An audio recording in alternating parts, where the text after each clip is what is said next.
बिस्मिल्लाहिर्रहमानिर्रहीम। अस्सलामु अलैकुम दोस्तों, उम्मीद आप सब खैरवाफियत से होंगे। शाहजहां पार्ट 27। फिर जब दरबार ख़त्म हुआ तो औरंगज़ेब ने अपने बाप से पूछा, बाबा ये कौन शख्स है? इसकी तरफ देखते हुए मेरी आंखें झुकी जाती थी और जब उसने मुझे छुआ था तो मेरा पूरा बदन एक अजीब सी आग में जल उठा था। शाहजहां कुछ देर तक खामोश बैठा अपने बेटे की बातें सुनता रहा। फिर औरंगज़ेब खामोश हो गया तो शाहजहां ने उसे कलंदर के बारे में बताते हुए कहा, मेरे बेटे, ये वो शख्स है जिसने तुम्हारे दादा शहंशाह जहांगीर को कभी सजदा नहीं किया। उस जुर्म में उसे बड़ी इजाएं पहुंचाई गईं, मगर वो हर तशद्दुद को बर्दाश्त करता रहा। मलिका नूरजहां ने उसके लागरो नहीफ जिस्म पर जख्मों की इतनी गुलकारियां की हैं कि उनका शुमार मुमकिन नहीं, मगर सजदा तो कुजा, उसकी गर्दन में हल्का सा खम भी नुमाया नहीं हुआ। वो बड़ा आरिफ है। अगर उसकी जात मेरे लिए मिसाल ना बनती तो शायद मैं भी सजदे की काफिराना रस्म को इस तरह ख़त्म नहीं कर पाता। कलंदर की इस्तेकामत ने मुझे बड़ा हौसला बख्शा है। औरंगज़ेब बहुत गौर से अपने बाप की बातें सुन रहा था। मुबारक शाह कलंदर वो रोशन ज़मीर बुजुर्ग हैं कि उन्होंने बहुत साल पहले मेरे शहंशाह होने की पेशगोई कर दी थी। शाहजहां ने माजी के बाज़ वाक़यात का जिक्र करते हुए कहा, मुबारक शाह तुमसे बहुत मोहब्बत करते हैं। तुम्हारी पैदाइश की खबर सुनकर कलंदर तुम्हें देखने के लिए बेचैन हो गए थे और आज भी उन्होंने सिर्फ तुम्हें देखने की ख्वाहिश जाहिर की। मैं अब तक इस राज को नहीं समझ सका। मेरी राय है कि तुम मुबारक शाह से तन्हाई में मिलो और ये पूछने की कोशिश करो कि उन्हें तुम्हारी जात से इतनी दिलचस्पी क्यों है। वो पहले भी मुझसे ये कह चुके हैं कि मैं तुम्हारा ख्याल रखूं। आखिर इस बात से उनका क्या मतलब है? बाप के कहने पर शहजादा औरंगज़ेब एक दिन मुबारक शाह कलंदर की झोंपड़ी में दाखिल हुआ। औरंगज़ेब को देखकर मुबारक शाह के चेहरे पर नाकाबिले बयान खुशी का अक्स उभर आया। आओ मेरे शहजादे। कलंदर औरंगज़ेब को देखकर उठ खड़ा हुआ और फिर उसका हाथ पकड़कर करीब ही बिछी हुई चटाई पर बिठाते हुए बोला, बैठ जाओ शहजादे, ये कोई मामूली चटाई नहीं, ये हिंदुस्तान का तख्त है। तुम्हारे माँ बाप भी यहाँ आकर कई बार बैठ चुके हैं। औरंगज़ेब कुछ देर तक हैरत और परेशानी के आलम में उस खाक आलूद चटाई को देखता रहा। कलंदर की बातें उसके लिए नाकाबिले फहम थी। मैं तेरा चेहरा देखकर जी उठता हूँ शहजादे। मुबारक शाह कलंदर अपने मखसूस अंदाज में मुस्कुराते हुए कह रहा था, तेरी जात इस तपती हुई जमीन के लिए मौसम की पहली बारिश है। खुदा तुझे वक्त की हर गर्दिश से महफूज रखे। औरंगज़ेब ने कलंदर की मोहब्बत और शफकत में डूबी हुई गुफ्तगू सुनकर कहा, आप मुझ पर इतने मेहरबान क्यों हैं? मेरी क्या हकीकत है? कलंदर ने सर झुकाते हुए कहा, तुझ पर तो खुदा मेहरबान है। शाह बाबा जानना चाहते हैं कि आखिर ये क्या राज है? औरंगज़ेब ने कहा, हाँ ये एक राज है जिसे मैं दुनिया पर फाश नहीं कर सकता। मुबारक शाह कलंदर ने पुरसोज लहजे में कहा, इंशाअल्लाह अनकरीब सारी दुनिया अपनी आंखों से देख लेगी कि ये क्या राज था और मैं तुझे इतना क्यों चाहता था। बज़ाहिर मेरा तुझसे कोई रिश्ता नहीं, मगर फिर भी तू मेरा अजीज़ है और जहाँ जहाँ खुदा का नाम लेने वाले बसते हैं वो सब तेरे अजीज़ हैं। हमेशा इस बात को याद रखना कि जिस तरह बदी का बदी से ताल्लुक होता है, इसी तरह नेकी का नेकी से रिश्ता होता है। यही रिश्ता सब रिश्तों से ताकतवर होता है, जो खून के रिश्तों पर भी गालिब आ जाता है। कलंदर की गुफ्तगू बहुत मुबहम थी। औरंगज़ेब अपनी नौ उम्री के बाइस मुबारक शाह की बातों का मफहूम नहीं समझ सका। औरंगज़ेब का ख्याल था कि कलंदर उस राज को फाश कर देगा, मगर मुबारक शाह की जबान से अदा होने वाला एक एक लफ्ज पुरअसरार था। फिर जब औरंगज़ेब वापस जाने लगा तो मुबारक शाह कलंदर ने उसे पुकार कर कहा, एक फ़कीर की तरफ से ये नज़र कबूल करो। औरंगज़ेब ठहर गया। मुबारक शाह आगे बढ़ा और उसने अपना रुमाल उतार लिया जिसे वो अक्सर सर पर डाले रहता था। बरसों से ये तुम्हारी अमानत मेरे पास थी जिसे आज मैं तुम्हें सौंप रहा हूं। मुबारक शाह ने औरंगज़ेब के सर पर रुमाल बांधते हुए कहा, यह बज़ाहिर एक मामूली सूती कपड़ा है, मगर इसकी हिफाजत करना। ये क्या है बाबा? औरंगज़ेब ने हैरान होकर पूछा। वक्त तुम्हें सब कुछ बता देगा।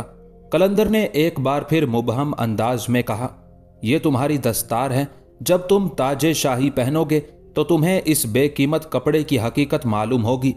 औरंगजेब वापस जाने लगा तो कलंदर ने उसे दोबारा आवाज दी, कोई कुछ भी कहे मगर मेरी बातें किसी के सामने ना दोहराना। जिंदगी एक राज है और अपना राज किसी पर फाश ना करना। औरंगजेब अपने जहन में बेशुमार उलझे हुए सवालात लेकर शाही महल वापस चला गया। उसने रास्ते में कलंदर के दिए हुए रुमाल को उतारकर अपने पैराहन की जेब में महफूज कर लिया था। जब शाहजहां ने उससे कलंदर की मुलाकात के बारे में पूछा तो औरंगजेब का दिल चाहा कि वो मुबारक शाह की तमाम बातें बाप के सामने दोहरा दे। अभी वो कुछ कहने का इरादा कर ही रहा था कि अचानक उसे कलंदर की हिदायत याद आई, जिंदगी एक राज है और अपना राज किसी पर फाश ना करना। उस हिदायत के याद आते ही औरंगजेब ने अपनी जबान बंद रखी और शाहजहां को यह कहकर टाल दिया, कलंदर की कोई बात मेरी समझ में नहीं आई। वो मुझसे बड़ी मोहब्बत के साथ पेश आए, मेरे लिए दुआएं की, बस इसके सिवा कुछ नहीं। शाहजहां बहुत देर तक मुबारक शाह के बारे में सोचता रहा मगर वो उस राज को ना पा सका कि आखिर कलंदर उसके छोटे बेटे से इतनी मोहब्बत क्यों करता है। उसी रात औरंगजेब सोया तो उसने एक अजीब ख्वाब देखा। औरंगजेब ने देखा कि एक मैदान में बेशुमार इंसान जमा हैं और उनके हाथों में बेनियाम शमशीरें हैं। ये इंसानी हजूम तेज रफ्तारी के साथ औरंगजेब की तरफ बढ़ रहा है। लोग अपनी शमशीरें फिजा में लहरा लहरा कर चीख रहे हैं, औरंगजेब को कत्ल कर दो, उसका हिंदुस्तान के तख्तो ताज पर कोई हक नहीं। औरंगजेब घबरा जाता है, उसके लिए कोई पनाहगाह नहीं। अचानक उसकी नजर मुबारक शाह पर पड़ती है जो तेज कदमों से औरंगजेब की तरफ आ रहा है। फिर कलंदर शहजादे के करीब पहुंच जाता है और मुश्तिल इंसानी हजूम को मुखातिब करके कहता है, लोगों तुम्हें क्या हो गया है, होश से काम लो, ये तुम्हारा शहंशाह है। लोग कलंदर की बातों के जवाब में चीख कर कहते हैं, नहीं, हमारा शहंशाह दारा शिको है। तुम नहीं जानते कि आसमानों पर औरंगजेब की शहंशाहियत के बारे में फैसला हो चुका है। कलंदर की पुरजलाल आवाज चारों तरफ गूंज रही थी, क्या तुम आसमान के फैसले के खिलाफ जंग करोगे? चीखते हुए लोग यकायक खामोश हो जाते हैं। कलंदर फौरन ही अपने सर का रुमाल उतारकर औरंगजेब के सर पर बांध देता है। यह वही रुमाल है जो मुबारक शाह ने अपनी झोंपड़ी में औरंगजेब के सर पर बांधा था। रुमाल बांधते ही इंसानी हजूम ने तलवारें फेंक दी और औरंगजेब के सामने अपने सर खम कर दिए। उसके साथ ही औरंगजेब की आंख खुल गई। बड़ा अजीब ख्वाब था। खौफ व दहशत की वजह से 9 उम्र शहजादे का पूरा जिस्म पसीने में तर हो गया था। औरंगजेब घबरा कर उठा और उसने कलंदर का दिया हुआ रुमाल अपने सर पर बांध लिया। दूसरे ही लम्हे औरंगजेब को महसूस हुआ जैसे उसे करार आ गया हो। उसके साथ ही औरंगजेब के कानों में कलंदर की आवाज गूंजने लगी, जिंदगी एक राज है और अपना राज किसी पर फाश ना करना। यह पहला मौका था कि औरंगजेब मुबारक शाह के लिए अपने दिल में बेपनाह मोहब्बत महसूस करने लगा। फतेहपुर सीकरी की एक झोंपड़ी में रहने वाला एक फाकाकश इंसान आज उसकी नजरों में बहुत ज्यादा मोहतरम था। दूसरे दिन शहजादा औरंगजेब मुबारक शाह कलंदर के पास पहुंचा और अपना ख्वाब बयान करने लगा। फिर जब वो एक एक लफ्ज कलंदर के सामने दोहरा चुका तो मुबारक शाह ने औरंगजेब से पूछा, शहजादे, तुमने अपना ये ख्वाब किसी शख्स के सामने बयान तो नहीं किया है? नहीं बाबा, औरंगजेब ने लरसते हुए लहजे में कहा। मुगल शहजादे पर मुबारक शाह कलंदर की हैबत तारी थी। कोई भी ख्वाब देखो उसे किसी के सामने बयान ना करना। मुबारक शाह की आवाज से इंतहाई शफकत झलक रही थी। तुम बरसाती नालों की तरह ना हो जाना जो जरा सा पानी पड़ने के बाद उबल पड़ते हैं। खुदा ने इंसान को समंदर की तरह गहरा बनाया है जिसमें बेशुमार नदी नाले गिरकर फना हो जाते हैं। शहजादे, तुम भी दुनिया में समंदर बनकर रहना। यहां तंग तालाबों और उथली नदियों की कोई हैसियत नहीं। तुम्हारी पूरी जिंदगी आजमाइशों से भरी हुई जिंदगी होगी। वो ख्वाब उसी कड़े इम्तिहान का एक धुंधला सा अक्स है। हर मुसीबत के वक्त सिर्फ अपने खालिक को पुकारना और इस जमीन पर फर्मा बरदार बंदों की तरह रहना। अहले दिल को तुमसे बड़ी उम्मीदें हैं। तुम इस हकीर मुबारक शाह के ख्वाब की ताबीर हो। अगर तुमसे कोई लग्जिश हो गई तो बड़ी भयानक तबाहियां आएंगी। बस अब तुम जाओ, मुझे कुछ जरूरी काम करना है। औरंगजेब के जाने के बाद मुबारक शाह कलंदर अपनी झोंपड़ी से निकला और दरियाए जमुना की तरफ रवाना हो गया जहां ज्ञानी आत्माराम का आश्रम था। ज्ञानी के मुहाफिज धर्मपाल ने मुबारक शाह को आते देखा तो वो भागकर आत्माराम के पास पहुंचा। उस वक्त शोभदाबाज आत्माराम एक जवान और खूबसूरत हिंदू औरत से अपने पांव दबवा रहा था। ये वो बदनसीब औरत थी जिसका शोहर एक तवाइफ के इश्क में मुब्तला हो गया था। मजलूम औरत इस उम्मीद पर आत्माराम की नाजायज खिदमात अंजाम दे रही थी कि ज्ञानी अपने मंत्रों के जरिए उसके रूठे हुए शोहर को वापस ले आएगा। धर्मपाल ने दरवाजे पर खड़े होकर चीखते हुए कहा, ज्ञानी, वो भिखारी मुबारक शाह इस तरफ आ रहा है, उसे यहां आने से रोको। आत्माराम घबराकर उठ खड़ा हुआ। यह बेहतरीन मौका है कि वो खुद चलकर हमारी तरफ आ रहा है। धर्मपाल, अपने आदमियों से कहो कि वो इस भिखारी को हलाक कर दें और फिर इसकी लाश जमुना के पानी में बहा दें। धर्मपाल तेजी से पलटा और चीख चीख कर अपने आदमियों को आवाजें देने लगा। चंद लम्हों में 15 मुसल्लह आदमी जमा हो गए। ये सब के सब ज्ञानी के टुकड़ों पर पलते थे और हिंदुस्तान के सादा लो आवाम के सामने आत्माराम को देवता बनाकर पेश करते थे। मुबारक शाह कलंदर बेनियाजाना आगे बढ़ता रहा और फिर झोंपड़ी के दरवाजे पर पहुंचकर धर्मपाल से मुखातिब हुआ, तुम्हारा ज्ञानी आत्माराम कहाँ है? तो उससे नहीं मिल सकता। धर्मपाल ने बड़े नाशाइस्ता लहजे में कहा, ज्ञानी का हुक्म है कि तुझे कत्ल करके इस धरती के बोझ को हल्का कर दिया जाए। उसके साथ ही धर्मपाल ने अपने मुसल्ला साथियों से कहा, इस भिखारी का काम तमाम कर दो। ज्ञानी आत्माराम के आदमियों के हाथों में चौड़े फल के बर्छे और चमकदार तीर थे। बुराई के पुजारियों, तुम बहुत नादान हो, मुबारक शाह कलंदर ने गरजदार आवाज में कहा। याद रखो कि मेरी मौत तुम्हारे हाथों से नहीं लिखी है। धर्मपाल के आदमी कलंदर की बात सुनकर सख्त बरहम हो गए और उन्होंने मुबारक शाह पर अपने भाले तान लिए, मगर दूसरे ही लम्हे उन्हें एहसास हुआ कि उनके जिस्म पत्थर के हो चुके हैं। जो जहां था उसी हालत में खड़ा रह गया। मुझे तुमसे कोई शिकायत नहीं है, कलंदर ने उन पत्थर के मुजस्मों की तरफ देखते हुए कहा। मैं सिर्फ आत्माराम का पता पूछता हूं। धर्मपाल और उसके आदमी अपनी शिकस्ता हालत पर चीखने लगे, मुबारक शाह, हमें माफ कर दे कि हम तो ज्ञानी के हुक्म के गुलाम हैं। तुम अपनी असली हालत में वापस आ सकते हो अगर ये बता दो कि आत्माराम कहाँ है। वो झोंपड़ी के अंदर मौजूद है, धर्मपाल ने इंतहाई आजिजाना लहजे में कहा। जैसे ही धर्मपाल के अल्फाज की गूंज खत्म हुई, उसका पत्थर जैसा जिस्म दोबारा हरकत करने लगा। मुबारक शाह झोंपड़ी के अंदर दाखिल हुआ, मगर आत्माराम वहां मौजूद नहीं था। कलंदर दोबारा बाहर आ गया और उसने नागवार लहजे में धर्मपाल से कहा, तुम मुझसे झूठ बोल रहे हो, यह बात तुम्हारे हक में अच्छी नहीं है। नहीं मुबारक शाह, मैं झूठ नहीं बोल रहा हूं, धर्मपाल ने गिड़गिड़ाते हुए कहा। वो अपने जमीन दोज कमरे में चला गया होगा, मेरे साथ आओ, मैं तुम्हें उसके पास ले चलूंगा।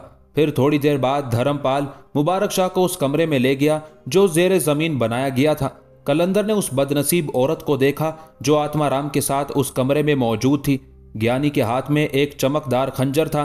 वो बहुत तेजी से मुबारक शाह पर हमलावर हुआ, मगर ठोकर खाकर जमीन पर गिर पड़ा। नहीं आत्माराम, अब कुछ नहीं होगा, वक्त गुजर चुका। कलंदर की पुरजलाल आवाज कमरे में गूंज रही थी। आज के बाद से तू दोबारा नहीं उठ सकेगा। अब मफलूज जिंदगी ही तेरा मुकद्दर है। अभी तू बरसों जिंदा रहेगा, मगर इस तरह के अपने मरने की दुआएं करेगा और मौत तुझसे बच बच कर गुजरेगी। तूने मखलूके खुदा को बड़े आजार पहुंचाए हैं। तूने अपने नापाक अमल से हजारों औरतों को उनके शोहरों से जुदा कर दिया। लोग तेरी शोभदाबाजियों को देखकर तुझे ज्ञानी कहते थे, मगर तू तो बड़ा जाहिल था। यह कहकर कलंदर ने झोंपड़ी की छत की तरफ देखा और बड़े पुरसोज लहजे में कहने लगा, ऐ खुदा, इसके दस्तों पा की ताकत सल्ब कर ले ताकि फिर ये तेरे बंदों को नुकसान ना पहुंचा सके। जैसे ही कलंदर के अल्फाज की गूंज खत्म हुई, ज्ञानी आत्माराम ने एक जिगर शिगाफ चीख मारी। उसका पूरा जिस्म मफलूज हो चुका था। मुबारक शाह, मुझे माफ कर दे, तेरी शोभदाबाजियों का दौर जहांगीर के साथ खत्म हो चुका। कलंदर ने इंतहाई तल्ख लहजे में कहा, यह शाहजहां का अहद है और इस अहद को तुझ जैसे बदकार इंसान की जरूरत नहीं। यह कहकर मुबारक शाह उस मजलूम औरत से मुखातिब हुआ, खातून, तुम अपने घर की तरफ लौट जाओ, तुम्हारा शोहर वापस आ जाएगा। आत्माराम के आदमी ज्ञानी की हालत देखकर कांप रहे थे। इसे उठाकर दरिया के किनारे रास्ते में डाल दो ताकि लोग इसकी हालत पर रहम खा सकें। मुबारक शाह ने धर्मपाल और उसके साथियों को मुखातिब करते हुए कहा। फिर कुछ देर बाद आत्माराम के मफलूज जिस्म को दरियाए जमुना के किनारे डाल दिया गया। मुबारक शाह की रूहानी कुव्वत देखकर धर्मपाल और उसके साथी मुसलमान हो गए। आगरा में एक हंगामा सा बर्पा हो गया। जिस शख्स को शहंशाह जहांगीर ने बेशुमार इनामात से नवाजा था, आज वो दरिया के किनारे बेयारो मददगार पड़ा था। उधर से गुजरने वाले आत्माराम की दर्दनाक चीखें सुना करते थे। भगवान के लिए मेरे मुंह में कुछ रोटी के टुकड़े और पानी के चंद कतरे डाल दो कि मैं बहुत मजबूर हूं। ज्ञानी आत्माराम के मफलूज हो जाने की खबर सुनकर आगरा में एक हंगामा सा बरपा हो गया। लोग उसे देखने के लिए आते और इबरत हासिल करके चले जाते। जिस शख्स को शहंशाह जहांगीर के दौरे हुकूमत में अरूज हासिल था, आज उसकी जिंदगी एक दर्दनाक तमाशा बनकर रह गई थी। लोग आत्माराम पर तरस खाकर उसके मुंह में गिजा के चंद लुकमे डाल देते। ज्ञानी चीख चीख कर लोगों से कहता, भगवान के लिए मुझे मार डालो कि अब यह अजाब बर्दाश्त नहीं होता। इस शहर का एक भिखारी भी मुझसे ज्यादा पुरसकून जिंदगी गुजार रहा होगा। ज्ञानी के आंसू मुसलसल बहते रहते और वो रास्ता चलते लोगों से फरियाद करता रहता, लोगों मुझे जहर दे दो कि मैं सुकून की नींद सो जाऊं, या मेरा गला घोंटकर इस पापी जीवन का अंत कर दो। लोग आत्माराम की चीखें सुनते और अपने कानों पर हाथ रखते हुए गुजर जाते।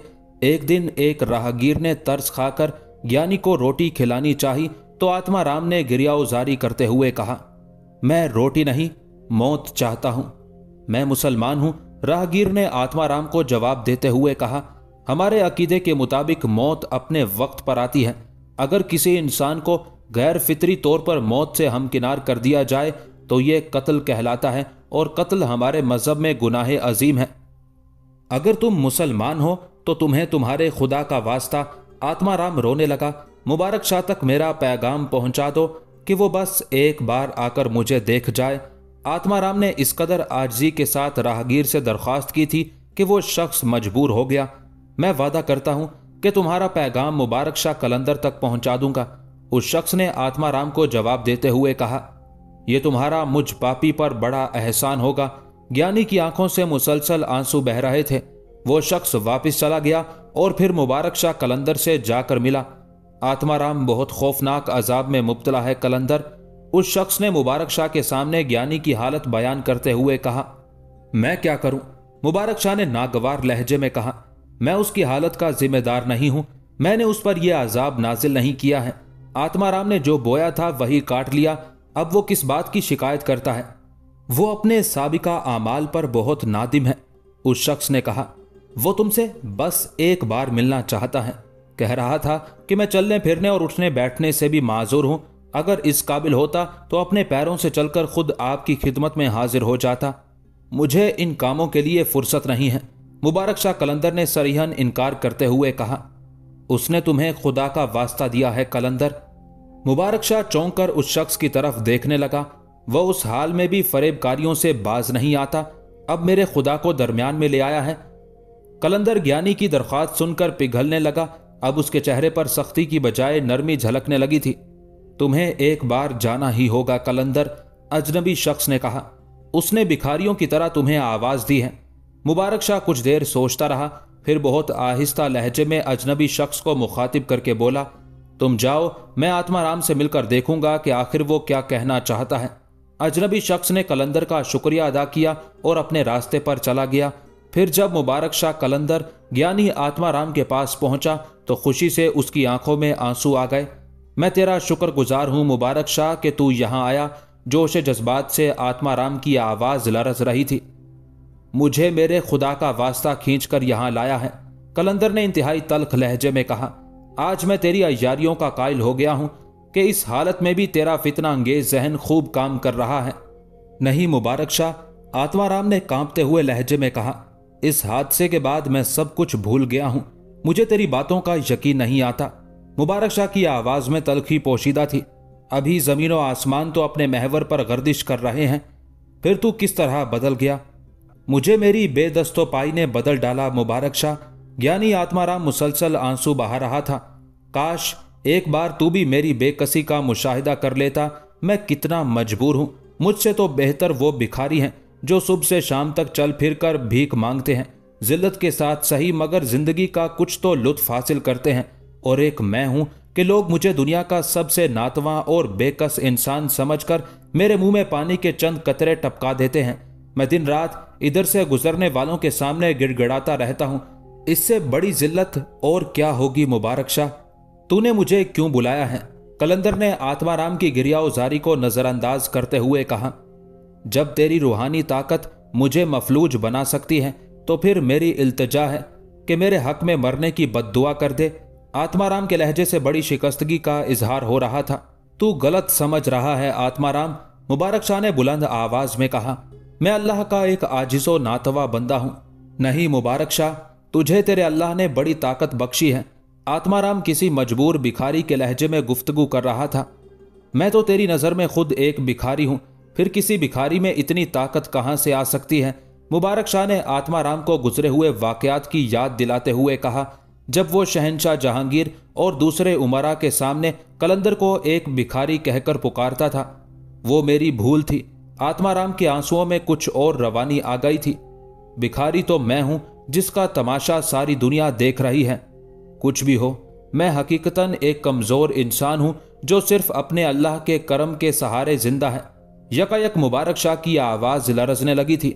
उसके सिवा मेरा जमीन पर कौन है?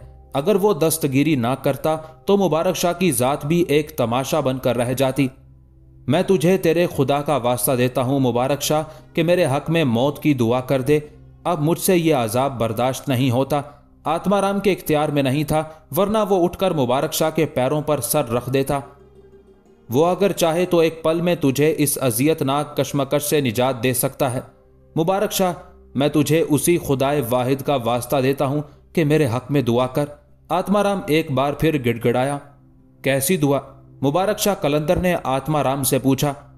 मेरी सेहत की दुआ, आत्माराम ने कहा, ताकि तू फिर मखलूक खुदा को आजार पहुंचा सके। कलंदर ने बड़े अजीब से लहजे में सवाल किया। नहीं, अब मैं अल्लाह के बंदों की खिदमत करना चाहता हूं, आत्माराम ने इस बार पुरजोश लहजे में कहा। अब मेरी आंखों के सामने से अंधेरा छट चुका है। मैं एतराफ करता हूं कि मैंने और अरसलान बेग ने कई बार तेरे कत्ल के मंसूबे बनाए, मगर तू हर मर्तबा महफूज रहा। तेरी हिफाजत खुदा कर रहा था और हम पत्थर के मुजस्मों की ताकत पर नाज़ा थे। बिलाखिर पत्थर सिर्फ पत्थर ही साबित हुए। अरसलान बेग अपने भयानक अंजाम को पहुंच गया और मैं रास्ते में पड़ा एड़ियां रगड़ रहा हूं। अब मैं इस राज की हकीकत तक पहुंच गया हूं कि एक खुदा बेशुमार माबूदों पर गालिब है। मुबारक शाह कलंदर बड़ी हैरत से आत्माराम की बातें सुन रहा था। क्या तू मुझे इस तरह फरेब देना चाहता है? नहीं, मेरी जबान से अदा होने वाला एक एक हर्फ सच्चा है। आत्माराम का अंदाज़े गुफ्तगू यकसर बदल गया। अब मैं तुझसे बहुत मोहब्बत करने लगा हूं। मुबारक शाह, मेरी नज़र में तू हिंदुस्तान का सबसे ज्यादा सच्चा इंसान है। ना तुझे इक़्तिदार की लालच है और ना तू दौलत की हिर्स रखता है। मेरी बात छोड़ दे आत्माराम, मैं तो कल भी भिखारी था और आज भी भिखारी हूं। मुबारक शाह ने ज्ञानी की खुशामदाना गुफ्तगू को नजरअंदाज करते हुए कहा। उस वक्त मैं अंधा था मुबारक शाह, आत्माराम ने कहा। गुजरे जमाने की बात ना कर, अब मुझे आंखें मिल चुकी हैं और मैं तेरे चेहरे पर ऐसी रोशनी देख रहा हूं जो इससे पहले मैंने कहीं नहीं देखी। तुझे मालूम होना चाहिए कि मैं एक खुदा पर ईमान ले आया हूं। अब मैंने अपने बाप दादा का सदियों पुराना मजहब तर्क कर दिया है। इस रिश्ते से तू मेरा भाई है, क्या अब भी तू मेरी मदद नहीं करेगा? ज्ञानी आत्माराम ने अजीबो गरीब इंकशाफ किया था, जिसे सुनकर कलंदर सन्नाटे में आ गया था। तू इस हालत में ईमान लाया है कि तुझ पर सलामती के तमाम दरवाजे बंद हो चुके हैं। मुबारक शाह ने आत्माराम के जज्बों पर तंज करते हुए कहा। तूने उस वक्त खुदा की वहदानियत का इकरार क्यों नहीं किया जब तेरे हाथ पांव हरकत कर रहे थे और तू खुदा की जमीन पर अकड़ अकड़ कर चल रहा था? बेदस्तोपा होने के बाद अंदाजा हुआ कि इस कायनात में सबसे बड़ी ताकत मौजूद है और जिसे तू अल्लाह कहकर पुकारता है। आत्माराम ने मुबारक शाह की बात का जवाब देते हुए कहा, मैंने इस आफत नागहानी से दोचार होने के बाद अपने बेशुमार देवताओं को आवाज दी थी, मगर उनकी तरफ से कोई जवाब नहीं आया। फिर मुझे एहसास हुआ कि यहाँ मेरे देवताओं के सिवा कोई और भी मौजूद है। मजबूरन मैंने उसकी तरफ रुजू किया। अगरचे मैंने ये इकरार जबर के आलम में किया है, लेकिन फिर भी इकरार है, इनकार नहीं।